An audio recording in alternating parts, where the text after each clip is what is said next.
গোবিন্দকাটি শ্রীধরকাটিতে অবৈধ সম্পর্কের বলি এক। উত্তর চব্বিশ পরগনার হিঙ্গলগঞ্জ ব্লকের গোবিন্দকাটি গ্রাম পঞ্চায়েতের 208 নম্বর বুথের শ্রীধরকাটি কালীরবাদ পশ্চিম পাড়ার ঘটনা। বছর 48-এর পলাশ মণ্ডলের পিতা পরিতোষ মণ্ডল। পলাশ মণ্ডল গত রাত্রে পাশের বাড়িতে লঙ্কা দিতে যায়, সেখান থেকে সে নিখোঁজ হয়ে যায়। বাড়ির লোক অনেক খোঁজাখুঁজির পরেও তাকে পাওয়া যায়নি। আজ বিকেল 3টে নাগাদ দেহ পুকুরে ভাসতে দেখে বাড়িতে খবর দিলে বাড়ির লোক এসে বডি আইডেন্টিফাই করে। খবর পেয়ে হিঙ্গলগঞ্জ থানার পুলিশ বডি উদ্ধার করে স্যান্ডেলার বিল হাসপাতালে নিয়ে গেলে ডাক্তাররা মৃত বলে ঘোষণা করেন। এরপর বসিরহাট পুলিশ মর্গে পাঠিয়েছে ময়না তদন্তের জন্য। ঘটনার জেরে মৃত পলাশ মণ্ডলের মেয়ে বলছেন তার বাবাকে হত্যা করা হয়েছে। সূত্র অনুযায়ী জানা যায় যে একই গ্রামের বাসিন্দা মিতা মণ্ডলের সাথে অবৈধ সম্পর্কের কারণে তার স্ত্রী তার কাছ থেকে থাকে না এবং মিতাও তার যা দুজনের স্বামী কাজের সুবাদে অন্ধা গিয়েছে। পরিবারের দাবি সেই সুযোগেই বডি ডেকে তাকে প্ল্যান করে মিতা মণ্ডল ও তার যা হত্যা করেছে। এই বিষয়ে তদন্ত করছে থানার পুলিশ। তার মেয়ে স্বস্তিকা এবং পরিবারের পক্ষ থেকে দোষীদের কঠিন থেকে কঠিনতর শাস্তির দাবি জানানো হয়েছে।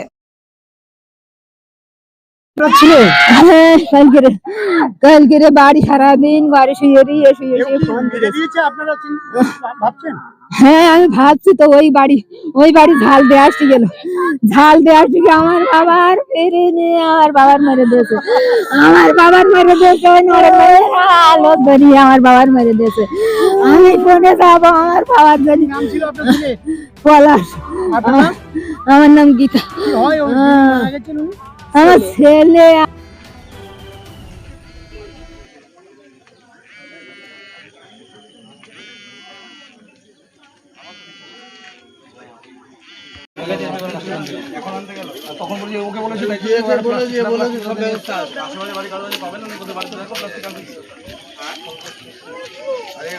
কালকে ও বাজার থেকে আনতে বলেছিল, তা ঝাল দিয়ে আবার চলে গিয়েছিল।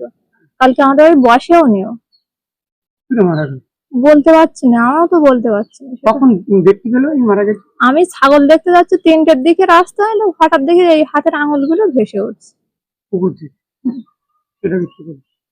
একবার খবর দিলে আমি কান্নাকাটি করছিলাম, করলে আমার ওই সাইড থেকে আমাকে দেওয়ার আসলো, এসে ওই জল থেকে তুলি। নাম তো মিতা মণ্ডল।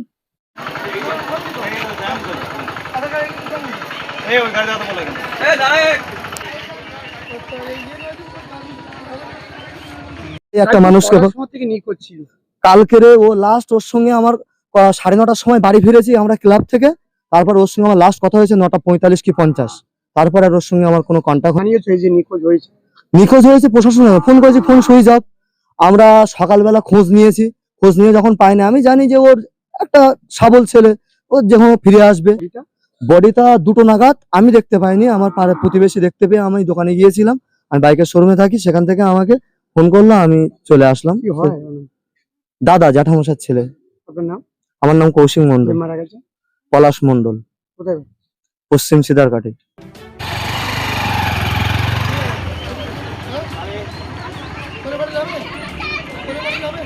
মাথার দিকে বেশি ভারী হবে। হ্যাঁ,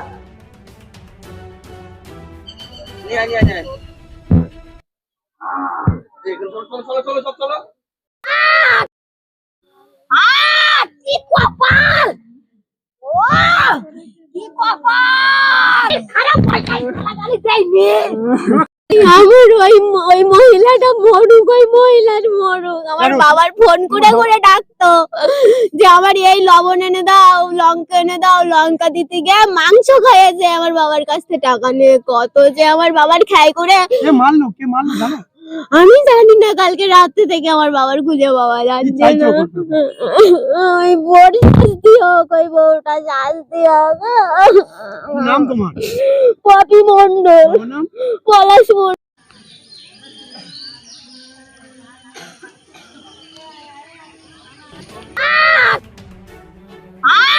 কি কপাল! কি কপাল! খারাপ পয়সা দেয়নি।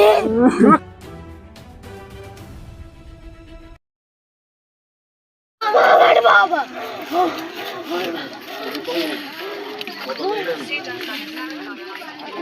একজন দিদি একজন মা। কি কপাল! কি কপাল! খারাপ পয়সা দেয়নি।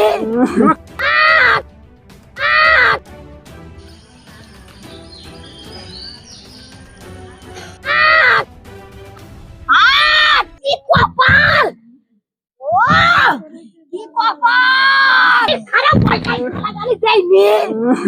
জীবনের যে কোনো সমস্যার সমাধানে ভরসা রাখুন শ্রীদেব শাস্ত্রী, জ্যোতিষ শাস্ত্রের এক পরিচিত নাম। যেসব সমস্যার সমাধান করা হয় বাস্তুদোষ নিরাময়, হস্তরেখা বিচার, চাকরিতে বাধা দূর, বিবাহ সমস্যা, দাম্পত্য কলহ,